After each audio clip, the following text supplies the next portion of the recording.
Hi, it's Lisa Cuneo, and welcome to my scrapbook table. This layout is for Monica Hayward's Cottage Weekend online crop. She hosts these several times a year. They have great themes, and I love reading. She does so much research about the topic or the place that we're visiting on our crop, and it's just really fun. So she posts lots of challenges, and this one is to follow a 2-page sketch and to be inspired by that. And I used it to continue the series of my winter pages from my childhood home. This will be pages 3 and 4 in my scrapbook album, but you won't see them in that order on my YouTube channel. They'll be out of order a little bit. So I'm using an old Simple Stories collection that I want to use up. I end up using quite a bit, though I still have a lot left, and I'm going to repurpose the papers for card making, and we'll see what else. So I decided to make a snowflake wax seal. I have one with a snowflake on it, but it's blue, and while it's very pretty, it just doesn't match the feel of this page. So I pull out some grayish or just, I don't know, taupe color. I didn't want stark white because these are more muted colors than that. So I did a grayish taupe, light taupe one. And I added a little bit of kind of a bronze color to it. And I really like it. It matches the colors well. I'm not sure why that's not showing the center of that thing. I must have been holding it in the wrong place. But then I decided to try one more. And I used the same neutral color, but I added some reddish, I don't know, it's a sparkly deep red. And I end up using both of them. I thought I was only going to use one, but I end up using both of them. So I melt it, I scrape it off using this tiny little spatula-like thing onto my silicone mat. Put this down, and I'm getting a little better at centering them. This one is not as good as the first one was, but it's still fine for me to use on my page. And so here's what I'm doing. I had decided to have a 12 by 12 and a pocket page beside it. I took some papers from an old part of my stash. I don't even know where they're from. They're really a Christmas paper on the other side. Well, I don't know. It came with some Christmas papers. The other side has some like pink snowflake sweater pattern on it. So I'm going through the sticker book, deciding what I might be able to use, because I don't have a lot of other things to use on this page. I do pull a few things that can work, but most of it is flat sticker stuff.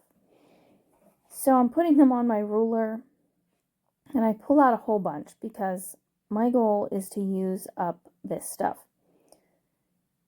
So I'm pulling different words.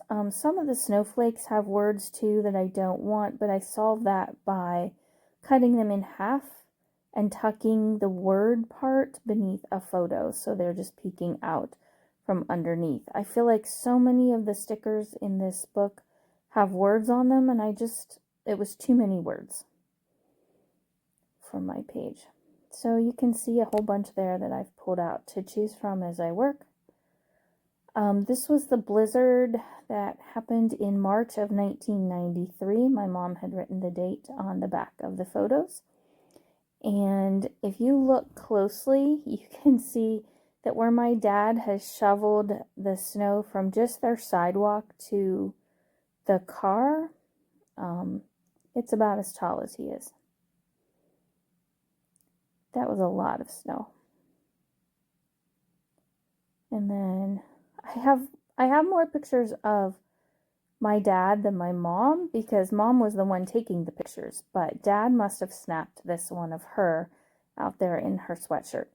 So I cut out this 3x4 card from the paper pad, and it said something about warm winter wishes, like you'd be putting it on a card. So I strategically placed a couple of bird and pine cone stickers, and then I trimmed out this word winter from a paper in the paper pad, and it just now says winter. So I covered up the words that I didn't want and made it work for what I needed.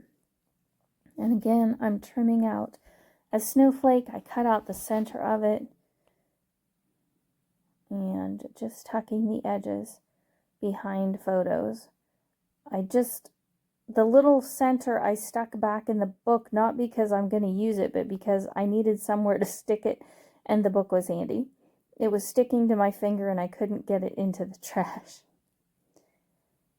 So now I'm thinking where I'm going to embellish, and the wax seal does end up at the top.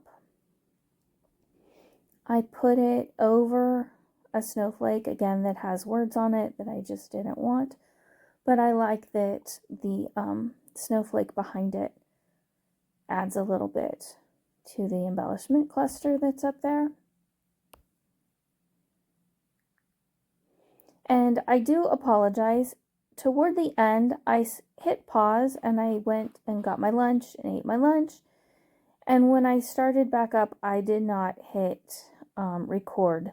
So you do miss me finishing up, especially the right-hand page. But I have some still pictures at the end where you'll see what I did. It really isn't a whole lot. It's mainly my journaling and creating another embellishment cluster over there. I started it in one place and then moved it. So this is just a banner that was in the sticker book. I mainly added it there to give those pictures somewhere to rest.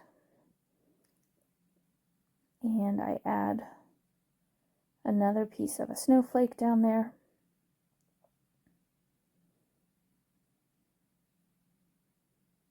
There we go. And now I'm building clusters. My journaling is mainly on the right-hand side on that lined paper, and it says, "These snowy winter pictures bring back so many memories of my childhood. Living in rural Pennsylvania brought interesting challenges in the winter. It was a big deal when Dad bought a tractor with a snowplow for our long driveway. That still left plenty of shoveling, though, not to mention cleaning off cars. This particular spring blizzard brought so much snow. Cold but beautiful." And even though these pictures were taken when I was an adult, these are from, I think I said, March of '93, they still bring back memories of my childhood because this was the view outside our house so often in the winter when I was growing up. So we're coming to the end here. And again, you'll see in the still shots how I finish things out. Thank you, Monica, for hosting this cottage crop and for the inspiration you're sharing. I will have a link to Monica's Facebook group in the description box below. I encourage you to check it out, whether you are a card maker or a scrapbooker. She gives lots of inspiration for both. And now you can see that other cluster I created on the left-hand page. Thanks for visiting me today. I hope you enjoyed the video. I hope you get to scrapbook something soon. Bye-bye.